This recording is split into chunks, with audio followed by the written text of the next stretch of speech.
오늘 우리에게 주시는 하나님의 말씀은 이사야서 53장 7절에서 9절까지 말씀입니다. 그가 곤욕을 당하여 괴로울 때에도 그의 입을 열지 아니하였으며 마치 도수장으로 끌려가는 어린 양과 털 깎는 자 앞에서 잠잠한 양 같이 그의 입을 열지 아니하였도다.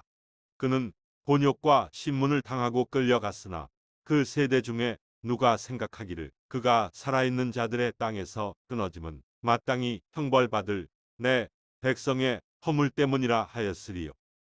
그는 강포를 행하지 아니하였고 그의 입에 거짓이 없었으나 그의 무덤이 악인들과 함께 있었으며 그가 죽은 후에 부자와 함께 있었도다.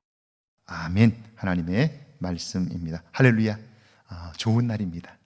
오늘도 하나님의 도우심이 저와 여러분의 삶 가운데 있기를 주의 이름으로 축복합니다. 대통령 선거를 앞두고 있는 2021년 각 정당의 대통령 후보들은 자신이 당의 대선 후보가 되기 위하여 치열한 경쟁을 하고 있습니다. 그들의 말 한마디가 사람들의 환호를 만들어내기도 하고 작은 실수가 경쟁자들에게는 호재가 되어 어려움을 겪기도 합니다. 그런데 그들은 하나같이 대통령이 되고자 하는 이유를 나라를 위하고 국민을 위해 나섰다고 말합니다. 아마도 그 마음은 진심일 거예요. 그런데 그 목적을 이루고자 하는 그들의 말과 행동은 그 목적에 부합하지 못할 때가 참 많은 것 같아요. 왜 그럴까요?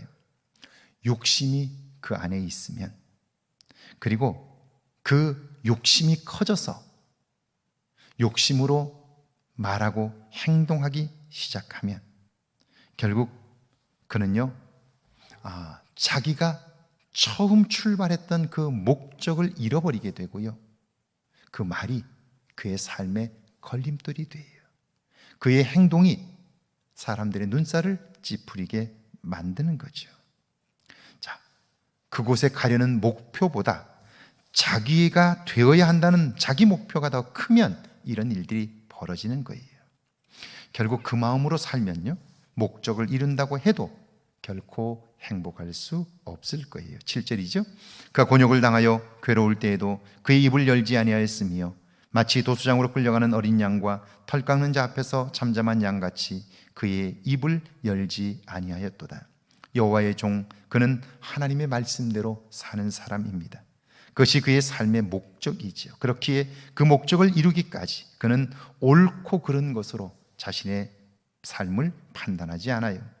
만약 그렇지 않다면 자기가 무엇을 잘못해서 매를 맞아야 하느냐고, 억울한 누명을 써야 하느냐고 반문하고 그 자리를 피할 거예요.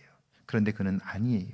내가 억울하든 그들이 나에게 누명을 씌웠든 그는 침묵해요. 왜냐하면 그것으로 낭비할 시간이 없기 때문이죠. 목적을 이루는 일이 그가 해야 할 일이기 때문입니다. 8절이죠.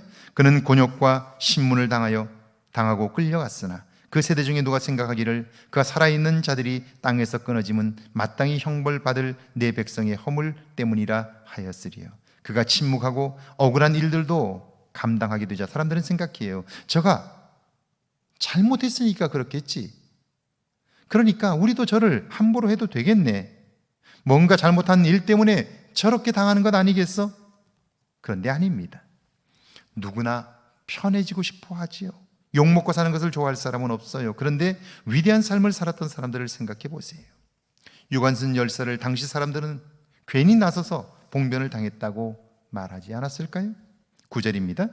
그는 강포를 행하지 아니하였고 그의 입에 거짓이 없었으나 그의 무덤이 악인들과 함께 있었으며 그가 죽은 후에 부자와 함께 있었도다. 그는 하나님의 선하신 뜻을 이루기 위하여 침묵했고요, 악행을 그대로 몸으로 받았으며 거짓 없는 삶을 살았어요. 그런데 그가 죽자 사람들은 그가 악행을 행하여 그런 일을 당했다고 그를 악한 자로 분류했어요. 그렇게 평가하여 악한 자와 함께 매장했어요. 일은 그렇게 마무리되는 것 같았어요. 그런데 아닙니다. 하나님이 그를 일으키셔요. 새롭게 하셔요. 제가 좋아하는 말씀 중에 신명기 34장에 보면 모세의 죽음에 관한 기록이 나와요. 그는 위대한 삶을 살았지만 자기를 위하여 무덤 하나 만들지 않아요. 비석 하나 세우지 않았어요. 유명한 자였으나 무명한 자로 삶을 마감했어요. 그런데 아무것도 남겨진 것이 없지만, 흔적은 하나도 남지 않았지만 하나님이 그를 기억하셨어요. 그리고 하나님이 기억하자 그의 삶은 하나님의 역사가 돼요. 오늘 이곳에서까지 선포되고 있는 거예요. 이게 하나님의 위대함인 거죠. 하나님께 기억되는 저와 여러분 되기를 주의 이름으로 축복합니다. 함께 기도합니다. 하나님의 뜻을 위해 나를 포기할 줄 아는 믿음을 주옵소서. 사람들의 평가와 시선에 마음 두지 않게 해달라고요. 함께 기도합니다. 하나님 아버지, 은혜와 사랑을 감사합니다. 하나님의 뜻을 위하여 나를 포기할 줄 아는 믿음을 주옵소서. 사람들의 평가와 시선에 마음 두지 않고 살게 하셔서 내가 처음 보았던 하나님이 주신 믿음의 눈으로 보았던 그것을 이루게 하시고 하나님의 마음으로 살아낼 수 있도록 축복하여 주옵소서. 내면에 관심하게 하시고 나의 내면의 성숙함을 하나님 아버지 훈련할 수 있도록 축복하여 주옵소서. 주님이 함께 하심을 믿습니다. 오늘도 복되게 하사 그 길을 가게 하옵소서.